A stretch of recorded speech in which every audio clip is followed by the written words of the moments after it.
We were about a week into the camping trip, deep in the forest. No cell signal, barely any light besides the fire. I was sharing a tent with a guy I didn't know too well. Just a friend of a friend.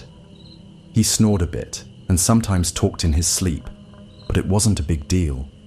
One night, just after 3 a.m., I woke up to this weird feeling, like the air had shifted. It was completely silent outside. No wind, no crickets, nothing. Just dead quiet. That kind of stillness that presses against your ears. I was laying there on my side, eyes barely open, thinking about rolling over, when my tent mate suddenly sat straight up. No build-up, no shifting around. Just shot up like he was yanked by something. Then he screamed. Not just startled yelling, this deep, guttural, panicked scream. Like someone was cutting into him. I scrambled upright, completely disoriented, heart racing. I thought something was in the tent. I couldn't even speak. He just kept screaming. It went on for a good 10, maybe 15 seconds, then just stopped. He didn't lie back down. He didn't say anything. Just sat there, breathing heavy, facing the side of the tent. I kept saying his name, asking if he was okay. No answer. Eventually, he turned his head toward me and whispered, "She's still here." Then he laid down and went back to sleep like nothing happened. I didn't sleep the rest of the night. I just sat there, wide awake, staring at the door of the tent, listening to every sound outside. At one point, I swore I heard someone breathing near the flap, but I didn't dare open it. The next morning, he acted totally normal. Ate breakfast, joked with the others, like he'd had a full night's sleep. I pulled him aside and asked if he remembered what happened. He looked confused, swore he didn't remember waking up at all, thought I was messing with him. That night, I moved my sleeping bag outside near the fire.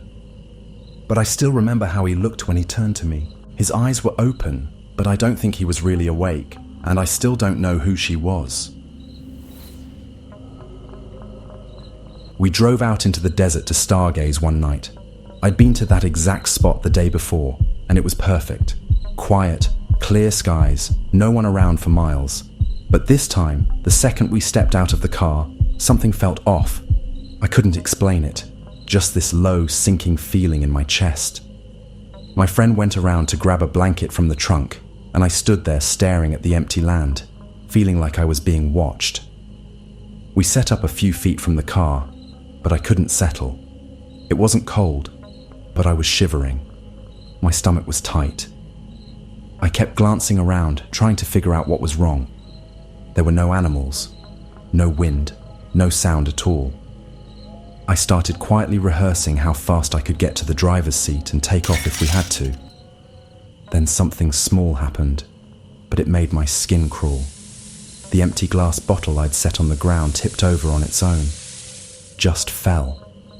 There was no breeze. The sand was completely still, but it fell. Slow, deliberate. My friend heard it too. They looked at me and said, "Did you feel that?" A few seconds later, we both felt the ground shift, like something heavy had moved under it. Sand raised around our shoes for a split second, then went still again. That was enough. I whispered, "We should go." My friend didn't even respond, just grabbed the blanket and started walking fast toward the car. On the way, they stopped and said they had to pee. I didn't want to be alone, even for a minute, so I stayed close to the car and kept scanning the dark. That's when he suddenly called out, not yelling, just urgent. "Hey, there's someone sitting out here." I thought he was joking. I walked over, and about 20 feet from where he was standing, there was a woman, just sitting there in the sand, long black hair, head down, not moving. We didn't say anything to her. We didn't even try to rationalize it. We got in the car and left. Neither of us said a word until we were halfway home. I've been back to that desert since, never to that spot, and I never saw stars that night. We used to go camping every summer, usually bouncing between spots in Virginia and Maryland. This time we were at Assateague, near the beach. It was late, probably after midnight. My mum and I were sharing a tent, and everyone else was scattered between the second tent and the van. I woke up because she sat up suddenly. Not a startle, not panicked, just stiff, quiet. I thought she was having a nightmare at first, but she didn't say anything. I whispered, asking what was wrong, but she didn't answer. Her eyes were locked on the wall of the tent, frozen. I sat up too, confused, then turned to look where she was staring. Something was standing just outside the mesh. The moon was bright enough that I could see its shape. It looked like a woman, thin, hunched, long tangled hair, completely still. It wasn't moving at all, just watching. I whispered, "Is someone out there?" And my mum whispered, "Don't talk." I couldn't stop staring. The silhouette looked all wrong. Her neck was too long. Her back curved weird. Her arms hung too low. I kept thinking it had to be someone messing with us. A ranger maybe, or another camper. But no one should be walking around at that hour, and definitely not standing silently outside a stranger's tent in the middle of the woods. Then I asked again, louder, "Mom, who is that?" The second I spoke, the figure twitched and bolted.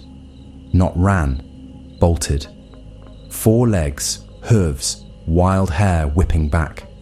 It wasn't a woman, it was one of the feral ponies that live on the island. We didn't realize we'd pitched the tent right in the middle of their trail to the beach, but what stuck with me is that first image, the way it stood, the shape it made against the tent wall, the stillness. It didn't move like a pony, it didn't feel like one either. We saw dozens more the next day and none of them ever looked like that. In the late 80s, I was in my early 20s, and 2 friends and I went camping in Central Florida. 2 of us were working for the Park Service at that time, so we were able to camp for free in other parks in the state. Both of us had done a lot of camping before. I grew up camping with my family on every single vacation, all over the state. For the other friend with us, this was her first camping trip ever. We were camping in the youth area, which was empty that weekend, and was quieter and more isolated than the regular campsites. Later in the afternoon, on the second day of our trip, we were all sort of spread out in the area of the campsite, being within shouting distance but enjoying a little solitude. I was collecting firewood. Every now and then I'd kind of feel like someone was watching me. I'd look around, see and hear nothing, and then shrug it off and go back to what I was doing. Later on, around sunset, we had the bonfire started. One of the rangers who lived on site about a quarter mile away came over with a truckload of firewood and a 6-pack of beer. We all sat around talking for a while. Well after dark, we could suddenly hear what was probably a bunch of teenagers fooling around on one of the trails a couple miles away. Since the trails were closed at sunset, the ranger and my co-worker drove off to shoo them back to their campsites. My other friend and I were just relaxing around the fire, talking a little, mostly enjoying the night and the peace and quiet. All of a sudden, I had a cold chill go over me. The hair stood up on the back of my neck, and out of nowhere I was terrified. I tried to ignore it, but it kept building. I didn't say anything to my friend. I didn't want to scare her. Then I glanced over at her just as she glanced at me, and she said, "Do you feel that?" I said, "Yeah. I think maybe we'd better go to the car." We both felt like we were in deadly danger, but we had no idea from what. We started walking at a casual pace, not wanting to appear scared. Then halfway to the car, we looked at each other again, and simultaneously broke into a dead run. We reached the car, jumped in, locked the doors, and turned on the headlights. I sat there with my pistol, feeling like it was totally inadequate for whatever was out there. We both just sat looking straight ahead. We were afraid to look around. I had the feeling at one point that if I turned my head and looked out the window, I'd see something that would drive me insane. I don't know how long we sat there. It was probably just a few minutes, but it felt like forever. Then it just left. We could actually feel it going away. A few minutes after that, the other 2 came back in the truck. My brother took my dog for a walk in the woods one night. We live on a farm in the UK, and the woods start about 15 meters from our front door. Around 10 p.m, my brother returns, saying he's lost the dog. Great. He immediately explained to me that his phone died in the middle of the woods, and he had the dog, Chester, right by his side. As he looked down, a circular beam of light surrounded his feet for a split second before it shot off in one direction. The dog was completely gone. So after he hurried back home to get me, I went out into the woods to find him, and about a 20-second walk into the darkness, I found Chester behind a big tree. The weirdest part was, he did not seem his usual self. He was walking at a snail's pace with his tail between his legs. He's run around these woods on his own at night most of his life with no fear, but this time he was almost trembling. He walked past me into the house and laid down on his bed. Maybe he saw something more terrible, I don't know what it is. But it must be scary, I believe. When I was younger, around 14 or 15 years old, my family used to camp at a state park. Every night my friend and I would walk through the woods. We called this the ritual. This particular night we decided to walk further into the woods than usual. We had flashlights, but we liked to try and navigate through the woods with them turned off.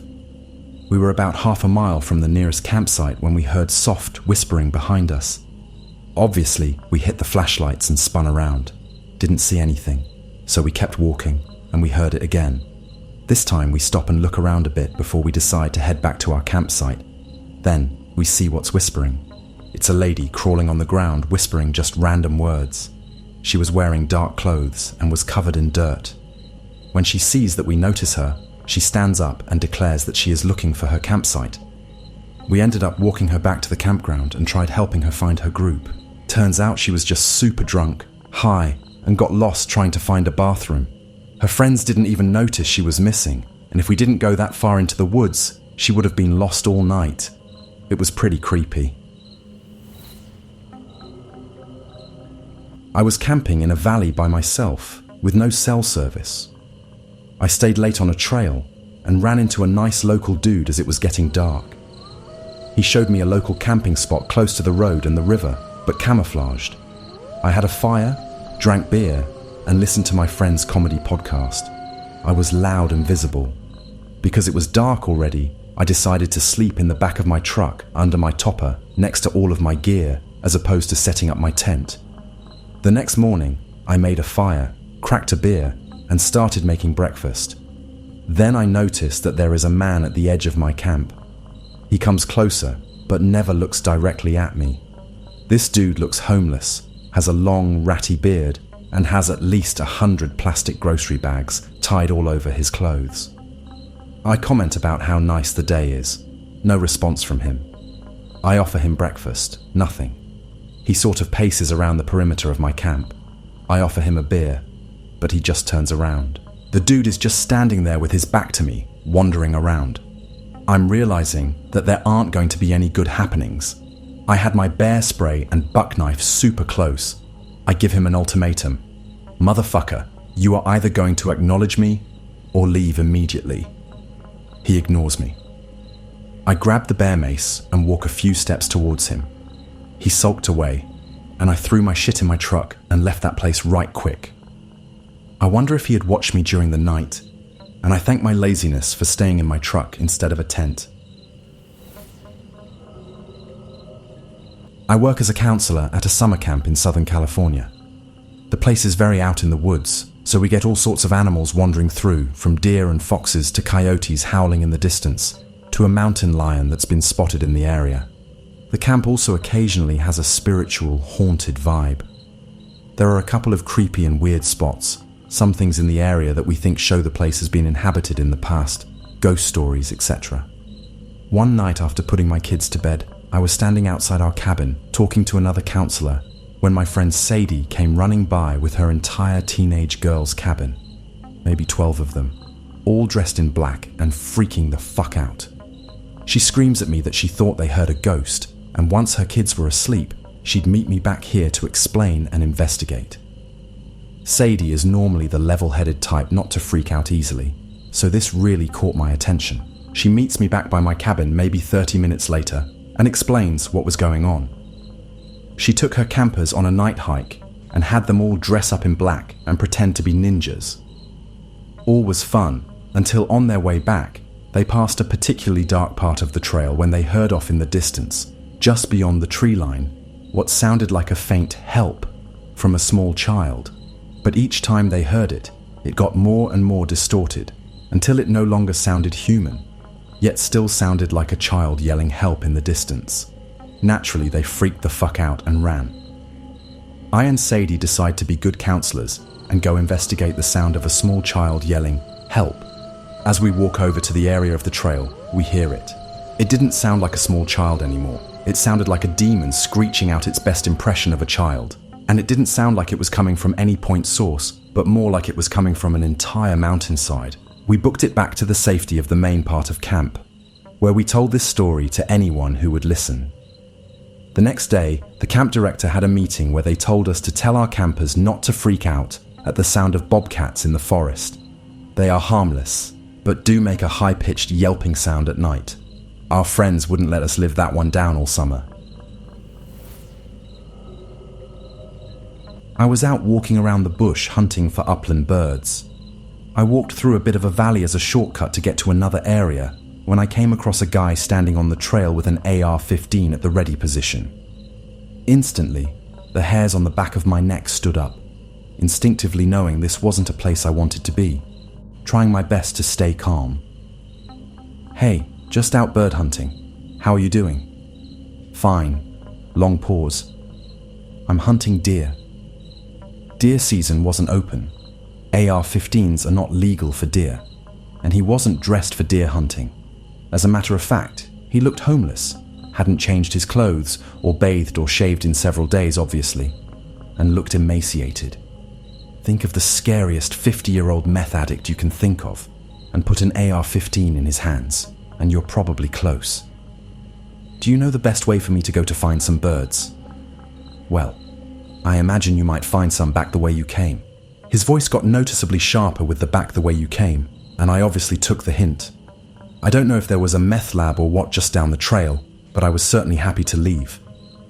I reported the incident to the sheriff the next day, but I don't know that anything ever came of it. I am a 24-year-old girl who was hitchhiking through Romania. A storm was coming and it was getting dark, so I pitched my tent in a field. There was sheep poop everywhere, but no sheep in sight, so I figured they must have been moved to another field. Night falls, it starts to rain, and I'm in my tent with my camp light on, playing a bit of banjo before bedtime. Suddenly, someone knocks on my tent. I hadn't heard them approaching because of banjo, but I didn't freak out because I thought it was probably just the farmer wanting to know WTF I was doing in his field. Unzip the tent, and there's this guy standing there, getting soaked in the rain, with nothing but a flashlight and a thermos. He goes, "Hey, I saw your tent. Can I stay in there with you since it's raining?" I said, sorry, no." He held up his thermos and offered to share some alcohol with me in exchange for sharing my tent. I declined, and he said, "Okay," and walked away. I stopped playing the banjo, turned the light off, and listened for a long time, but he didn't come back. I have no idea WTF he was doing walking through a field in the rain with alcohol, or why his plan for getting out of the rain was crash in a stranger's tent, but I stopped playing my banjo at night in my tent for fear of attracting weirdos.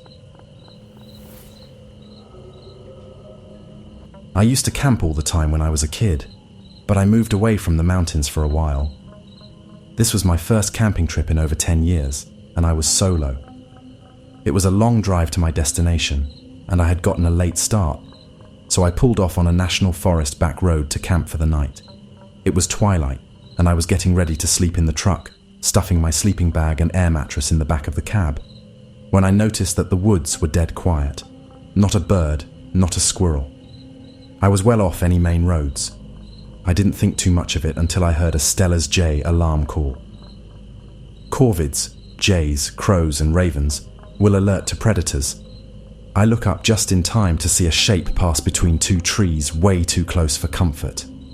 Definitely an animal of some sort, but all I saw was the top of the hindquarters, no head, no tail, because of the brush and the angle of the trees. It was tawny, and my first thought was deer, until I realized that whatever the hell it was made no sound. None. The ground had years and years of leaf and pine needle build-up. Deer crunch when walking through that. Only a predator moves that silently. Yep, it was a mountain lion. I figured that from its direction of travel, it would have to cross the creek I was next to, and I would see it as it left. It never crossed the creek. I hurried up, getting my sleeping bag unrolled and stuffed in the truck with the growing feeling that I was being watched. I finished and slammed the tailgate of the truck as hard as I could. I heard the cat make 3 big bounds away and then stop. I got in that truck and stayed there till morning. That was my most terrifying and thrilling experience in the woods while camping, and I still camp alone most of the time. I've had bears walk past my tent and heard wolves howling on a hill above my campsite, but nothing compares to that mountain lion.